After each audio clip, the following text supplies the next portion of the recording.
네, 오늘 말씀의 제목은 주님께서 가르치신 기도 5번째입니다. 죄 사함을 위해 기도하라. 죄 사함을 위해서 기도하라. 우리가 지난번에는 우리의 필요를 위해서 기도하는 게 일용할 양식을 위해서 기도하라는 걸 첫 번째 인간을 위한 기도 제목이었습니다. 오늘은 이제 그 두 번째로 우리를 위한 꼭 필요한 기도, 그것은 죄 사함을 위한 기도라는 것입니다. 예, 사실 여러분 이 기도는 주기도문을 우리가 하나님 앞에 올려드릴 때마다 가장 마음에 부담이 되는 편치 않는 기도이기도 합니다. 죄를 도저히 용서할 수 없는 고통을 겪고 있는 피해자들이 많거든요. 그리스도인들 중에도 많습니다.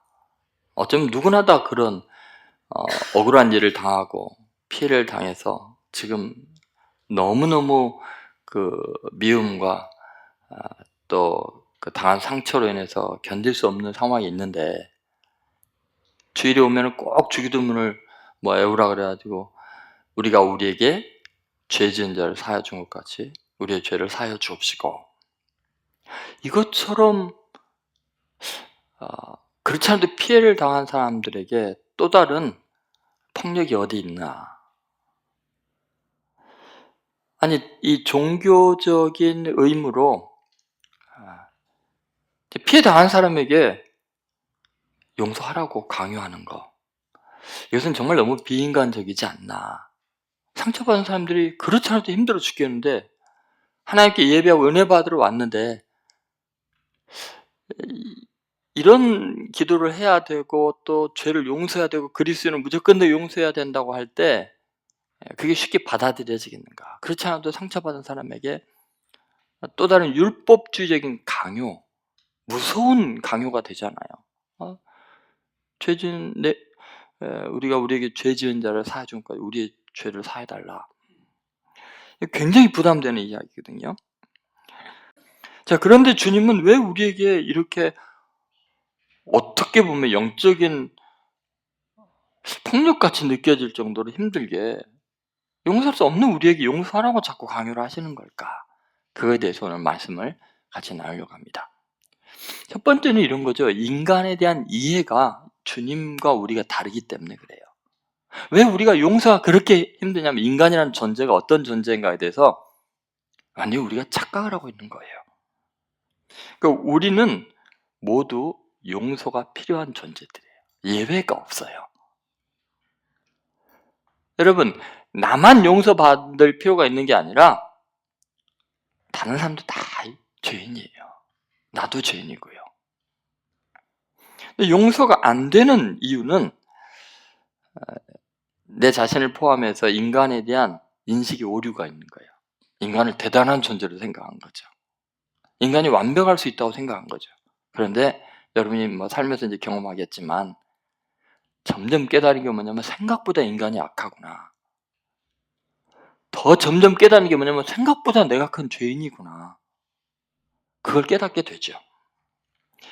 완전하지 못한 씨에서 태어난 게 우리들이에요. 아담과 하와 범죄한 죄인의 몸에서 죄 유전자를 안고 태어나는 거, 원죄를 안고 태어났어요. 죄 짓는 것이 이상한 게 아니라 죄 짓는 것이 습성인 존재예요. 선을 행하는 게 기적 같은 존재들이 인간이에요. 여러분, 그런데 관계가 이제 깨지거나 아주 원수가 되는 이유 중에 하나가 뭐냐면 자존심이 상할 때거든요. 근데 그 자존심이 상한다는 건요, 자기에 대해 착각하고 있는 거예요. 자존심이 상할 만큼 훌륭한 존재가 아니에요, 인간은. 나라는 존재가 그런 말을 듣고 내가 격분하고 화를 낼 만큼 내가 대단한 존재라고 착각하고 있기 때문에 지금 자존심 상하는 거 아니에요? 솔직하게 한번 생각해 보세요. 여러분, 자기 자신이 대단한 존재라고 생각하십니까? 여러분, 죄인은 사면이 필요한 존재예요. 정의를 외치면 죄인은 죽어야 돼요. 예수님께서 그래서 마태복음 7장 1절 2절에서 비판을 받지 않나 그러면 뭐예요? 비판하지 말라. 너희가 비판하는 건 너희 비판을 받고 너희가 헤아리는 것 도리어 헤아림을 받으리라 할 때 그 전제가 뭐겠어요? 비판하지 말아라. 그 이유가 뭐예요? 비판할 자격이 없다는 거예요. 다 비판의 대상일 뿐이에요. 남의 죄 헤아리지 말아라. 네 죄 헤아릴 게 더 많다. 우리 모두가 죄인이에요. 의인은 없나니 하나도 없도다. 이게 성경의 선언인데 여러분 우리는 그거를 너무나 쉽게 잊고 있어요. 혼자 사오정이 돼가지고 나는 아니에요. 나는 의인이에요. 그런 사람이 너무 많아요. 감옥 안에 죄인들이 사면권을 가진 왕 앞에 저놈은 절대 사면해주지 않아야 됩니다. 사면이라는 건 아주 나쁜 겁니다. 그러면 자기도 사면이 안 되는 거예요. 여러분 누가복음 11장 4절을 다시 한번 보시죠. 그래서 예수님은 분명히 이렇게 이야기를 하죠. 같이 있습니다. 우리가 우리에게 죄 지은 모든 사람을 용서하오니 우리의 죄도 사하여 주시옵고 우리를 시험에 들게 하지 마시옵소서. 여러분 우리가 우리에게, 자 우리는 별 차이 없는 인간이래, 그죠? 우리가 우리에게예요. 여러분 그냥 우리는 똑같아요. 서로 실수도 하고 죄도 짓고 서로 용서하면서 살아가는 연약한 존재들이에요. 한쪽은 계속 죄만 짓고 한쪽은 계속 착한 일만 하고 그러지 않다는 게 우리가 우리예요. 그냥 우리가 우리. 한번 따라서 우리가 우리다. 니나 나나 개찐 도찐 그래요. 그냥 그런 존재예요.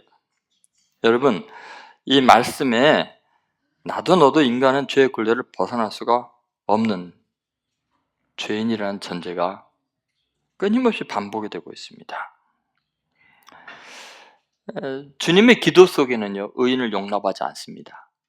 피해자와 가해자를 구별하지 않습니다. 그냥 다 죄인들일 뿐이에요. 그래서 이렇게 기도하라는 거예요. 우리가 우리에게 죄 지은 자를 사하여가지고 우리의 죄를 사해달라는 것은 내 죄 사해달라는 말이나 마찬가지예요. 예외함 없이 용서가 필요한 존재가 우리들이다. 그것을 잊어서는 안 됩니다. 물론 용서는 용서하는 사람을 위해서 쓰여진 용어입니다. 가해자에게 그 용서라는, 너 왜 나 용서 안 해? 이건 아니에요. 그죠? 이거는 피해자에게 해당되는 단어예요. 가해자 편의 책임과 관계없이 우리가 용서를 함부로 말할 수 있는 건 아니에요. 여러분 결국 결과는 그렇습니다. 늘 연구 결과들은 다 똑같습니다. 예를 들어서 위스콘신 대학교의 로버트 엔라이트 박사님, 이분이 국제용서연구소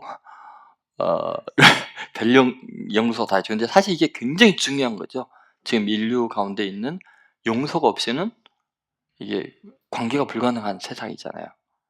근데 그 국제용서연구소를 창립하고 용서 연구의 주도적인 역할을 하고 있는 분이 로버트 엔라이트라는 교수입니다. 근데 이분이 이제 결국은 연구한 결과는 그렇습니다.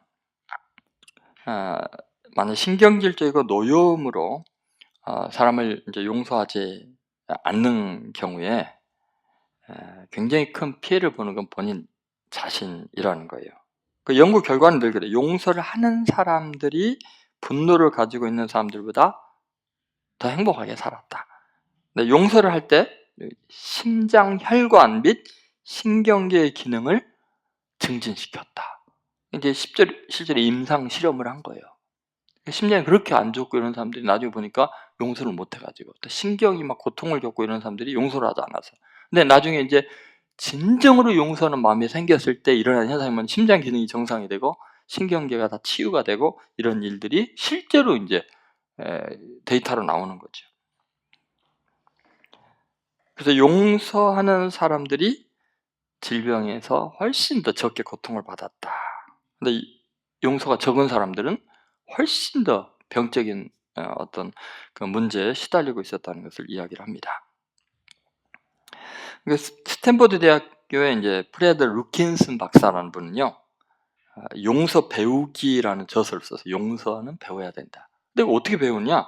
한번 용서를 해보는 거예요. 용서의 효과를 경험하고 학습을 하게 되면 이제 용서가 점점 더 이제 자연스럽게, 와 진짜 용서해 보니까, 억지로도 한번 용서를 해보니까 그 용서의 효과가 대단하다는 것을 알게 되면 용서에 대해서 이제 배우게 된다.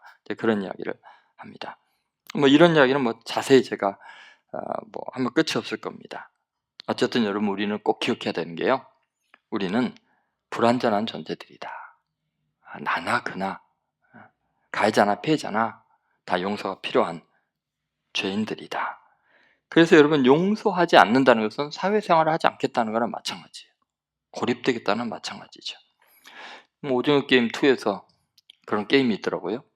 너무 그냥 잔인하게 나오지만, 둥글게 둥글게 둥글게 둥글게 빙글빙글 돌아가며 춤을 춥시다. 손뼉을 치면서 쫙 노래를 부르며 쫙 빙글빙글 돌아가며 춤. 저는 그게 굉장히 지금 뭐 사느냐 죽냐 문제로 그게 들었는데, 저는 그게 정말 우리가 둥글게 둥글게 좀 살았으면 좋겠다. 니나 나나 다 비슷하다. 빙글빙글 돌아가며 용서하면서, 내가 용서했으면 또 서로 용서하고, 그렇게 용서가 필요한 존재라는 것을 왜 인식을 못할까요? 이게 팩트잖아요. 여러분, 그렇게 좀 서로 용서가 필요한 존재다. 나나 그나. 그렇게 인간에 대한 이해가 달라지는 복된 시간 되기를 주의 이름으로 소망합니다. 자, 두 번째는, 이게 왜 이렇게 중요한 기도 제목이냐면요, 우리의 성숙을 위해서, 인간됨의 성숙을 위해서 이 용서가 굉장히 중요한 역할을 하고 있는 거죠. 먼저 기본적으로요, 우리가 사람에게 죄를 용서해야 하나님께 용서를 받을 수 있는 영적인 굉장히 중요한 문제거든요. 그러니까 너와 나의 관계는, 이건 너와 나의 관계야. 이걸로 끝나지 않는다는 거야. 나 너 용서 못해. 근데 이 문제가 무슨 문제가 돼요? 하나님이 나를 용서할 수 없는 관계가 돼요. 왜냐하면 하나님이 나를 용서하는 것은 용서라는 시스템을 인정해야 되는 거야. 용서라는 구도가 내가 받아들여져야 하나님께 내가 용서를 받잖아. 근데 나는 그 시스템을 인정을 안 해. 용서라는 건 안 돼. 이건 반드시 복수를 해야 돼. 정의를 시행해야 돼. 대가를 치르게 해야 돼. 내가 갚아야 돼. 이 시스템이 있으면 어때요? 그걸 내가 선택하면 하나님도 나를, 내가 그런 시스템 속에 살기를 원하니까 내가 잘못한 것에 대해서 하나님도 대가를 치르게 할 수밖에 없어요. 반드시 벌을 줄 수밖에 없어요. 그러니까 여러분, 결국 우리 인간은요, 출발 자체가 불가능해요. 용서하지 않으면. 왜냐하면 내가 누군가를 정죄의 시스템 속에 딱 가둬놓으면 나도 그 안에서 빠져나오지를 못하니까 한 발자국도 앞으로 못 나가요. 왜? 하나님이 다 내 행한 대로 갚아야 된다고 스스로 말하는 거예요. 우리가 남에게 대접을 받고자 하는 대로 너도 남을 대접하라. 그 다음에 이것이 율법이요 선지자니라. 이게 하나님의 원칙이다. 이게 율법이라는 게 뭐예요? 이게 바로 그냥 공의로운 법칙이다. 자연법이다. 자, 너는 남을 용서 안 하면서 너는 하나님께 용서받기를 원하는 거는 자연스럽지가 않다는 거예요. 그래서 다시 한번 4절을 보면 이렇게 이야기하시죠. 우리가 우리에게 죄 지은 모든 사람을 용서하오니 우리의 죄도 사하여 주시옵고. 자, 모든 사람, 우리에게 죄 지은 모든 사람을 용서하오니 우리의 죄도 뭐요? 사하여 주시옵고. 그러면 내가 사람과의 관계 속에서 용서를 하는 그 원리를 내가 그 안에 살겠습니다 하면 하나님이 그 원리대로 나를 대하실 수밖에 없다는 거예요. 여러분, 내 죄가 없어서 남을 용서하는 거 아니에요. 그죠? 모든 사람은 죄인이에요. 용서하는 이유는 오히려 나도 죄인이기 때문에 용서가 필요한 거예요. 하나님께 용서 받으려면 다른 사람을 용서해야 돼요. 여러분, 자신의 죄성을 인식하고 다른 사람들을 이해하면서 우리는 하나님께 용서를 강구할 수 있는 용기도 생기고 그 당연한 것이 되고, 또 용서할 수 있는 기본적인 자세가 있으면 하나님께 용서받을 수 있는 길이 가능하게 된 거죠. 사실 우리가 범죄하지 아니하였다고 하면 하나님을 거짓말하는 자로 만드는 거죠. 만일 우리가 우리에게 죄 지은 자를 용서하지 않으면 우리는 하나님께 절대로 용서해 달라는 기도가 불가능하다. 그것을 잊어서는 안 됩니다. 그런데 이제 중요한 건 왜 그러면 하나님은 이렇게 용서를 하라고 하시는 걸까? 정말 힘든데 왜 하라고 하시는 걸까? 그 이유가 있어요. 그거는요, 너와 나의 문제가 아니라 사실은 내가 정말 위대한 존재가 되는, 영적으로 인격적으로 성숙해 가고 더구나 예수님을 닮아가는 우리 인생이 거룩해지고 위대해지는 가장 최고의 결정적인 열매가 바로 용서할 수 있는 능력이에요. 그러니까 여러분, 예수님이 마지막 십자가에 죽으시면서 외친 말이 뭐예요? 아버지, 저들의 죄를 사하여 주옵소서. 자기들이 하는 일을 알지 못합니다. 그러시죠? 그리고 다 이루었다 하시죠. 스데반 돌에 맞아 죽으면서 아버지, 저들의 죄를 사하여 주옵소서. 자기들이 하는 일을 알지 못합니다. 보통 사람들은 이렇게 이야기해요. 아니, 스데반 저렇게 비참하게 돌에 맞아 죽는데 하나님은 뭐 하셨냐고. 막아주셔야지. 하나님이 원하는 거는 스데반이 가장 거룩하고 위대한 순간에 데려가는 거예요. 스데반이 이 땅에 살면서 할 수 있는 최고의 영화로운 모습이 뭐냐면 극단적으로 자기를 증오하고 이유 없이 돌로 쳐 죽이는 그들마저도 예수님처럼 축복하고 용서할 수 있는 그 순간이 스데반이 이 땅에 와서 하나님이 그에게서 완성하고 싶은 최고의 거룩한 모습이에요. 여러분, 우리는 돈을 많이 벌고 높은 사람들, 다른 사람이 칭찬 받으면 하나님 보시기에 내가 성공적으로 살았다라고 생각하지만 천만의 말씀이에요. 하나님은 우리가 예수님 닮기를 원해요. 그 아들과 같아지기를 원하세요. 그런데 예수님이 가장 위대해지고 내가 모든 걸 다 이루었다고 하는 순간이 언제냐면 도저히 용서할 수 없는 그 백성들이 자기를 십자가 못 박아 소리를 지르고 채찍질해서 살가죽 다 벗기고 욕을 하고 침을 뱉고 따고 때리고 그들을 사랑했는데 그 순간에도 예수님은 그들을 용서하셨어요. 그래서 예수님은 하나님의 아들이고 거룩하시고 완전하신 거예요. 그분이 악마를 죽이고 뭐 세상을 당신이 원하는 대로 마음대로 휘두르기 때문에 위대한 게 아니고 정말 인간이 할 수 없는 그 완벽한 고통 속에서 용서를 선포했기 때문에 그분은 거룩하고 위대한 거예요. 여러분, 마태복음 18장 1만 달란트 빚진 사람 비유는 제가 여러 번 설교를 했기 때문에 더 이야기 안 해도 될 거예요. 그런데 여러분, 자신의 수준을 높일 수 있는 기회를 절대로 놓치지 말기를 바랍니다. 그래서 세 번째 우리가 생각할 것은 제가 짧게 이야기할게요. 예수님께서 용서를 위해 대가를 치르셨다는 거예요. 그러니까 예수님에 대한 이해를 이제 한번 해보자는 거죠. 여러분, 사실 예수님께서 이렇게 이야기하는 것은 우리에게는 굉장히 그 불만일 수 있거든요. 왜 자꾸 우리에게 죄진 자를 용서하라고 그러시는가? 사실 여러분, 목사인 저도 그렇고 누구도요, 다른 사람이 억울한 일을 당했는데 너 그리스도이니까 용서해 이런 말 하면 안 돼요. 그것처럼 무례한 폭력이 없어요. 그렇지 않아도 상처받은 사람에게 더 용서하라고 말하는 것은 인간에게 할 말이 아니에요. 공감해 줘야죠. 얼마나 아프겠어요. 얼마나 괴롭겠어요. 그래서 저는 목사여도요, 형제님 용서하십시오, 자매님 용서하십시오, 그런 말 못해요. 여러분, 그냥 한번 생각해 봅시다. 진짜 여러분 억울하십니까? 예수님은 왜 이렇게 이야기를 하실까? 근데 사실은 여러분, 예수님이야말로 가장 유일하게 억울하신 분이에요. 여러분, 예수님이 뭘 잘못했어요? 아무리 예수님을 반대하는 불신자들도요, 예수님의 죄를 찾을 수가 없어요. 불신자들도요. 예수님은 사랑만 했어요. 가르치고 치료해주고 살려주고 먹여주고 그렇게 사랑만 했는데 다 배신했어요.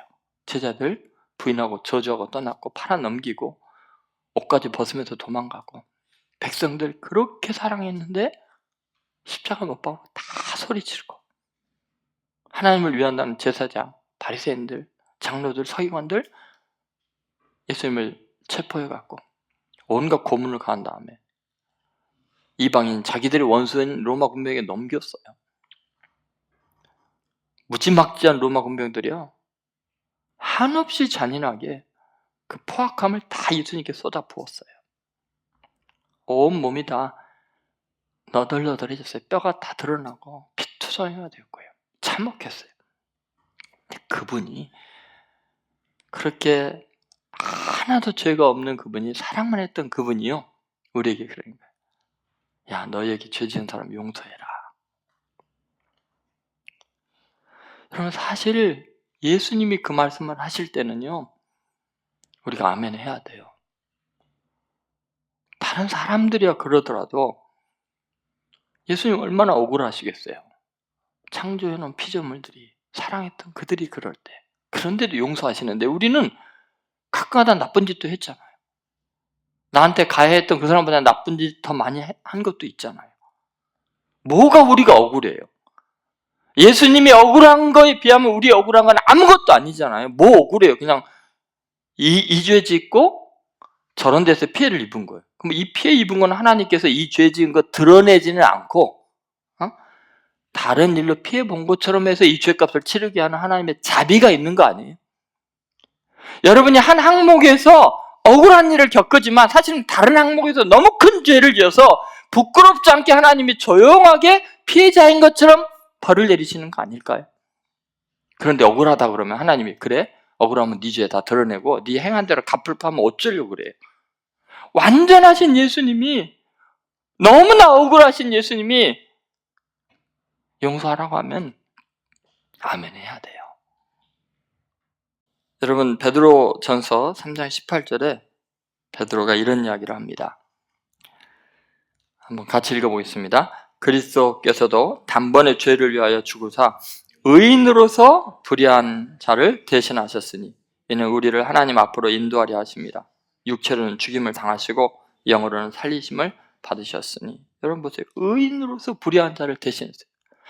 예수님은 너무나 거룩한 분인데 나 같은 불의한 자 죄인을 대신해서 우리를 하나님 앞으로 인도하려고 죄 없는 자인 것처럼 우리의 죄를 대신 다 싹 지우려고 육체로 죽임을 당하신 거예요. 그런 혜택을 받는 우리가 저는 용서 못합니다. 나한테 그런 말 하지 마세요 하는 것은 예수님 앞에서는 해서는 안 되는 말이죠. 저는 우리 민족이 제발 다른 사람을 손가락질하고 증오하고 그 죄를 따지고 그런 거 이제 멈췄으면 좋겠어요. 우리는 그럴 자격 없어요. 완전하지도 못하고요. 지금 이 시대에 가장 필요한 것이 십자가의 복음입니다. 예수 그리스도의 용서와 사랑입니다.